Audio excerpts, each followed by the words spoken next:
আল্লাহ তাআলা বলছে, চারটি বদ অভ্যাস বা মন্দ স্বভাব যার, আল্লাহ বলেন তার ঠিকানা শুধুই জাহান্নাম। 1 নাম্বার, আল্লাহ বলেন যারা জীবন চলার পথে আমি আল্লাহর সাক্ষাৎ বা জান্নাতের আশা করে না। 2 নম্বর, জীবন চলার পথে দুনিয়ার জীবনেই যারা খুশি হয়ে গেছে। 3 নম্বর, দুনিয়া যে যদ্দূর অর্জন করেছে, দুনিয়ার কামাই কইরা নিশ্চিন্ত হয়েছে যে আমার টার্গেট ফিল আপ হয়ে গেছে, আমার ইচ্ছা পূর্ণ হয়ে গেছে।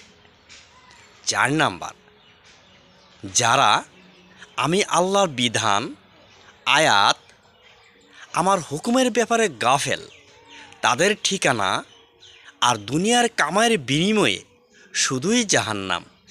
নাউজুবিল্লাহ মিন জালেক।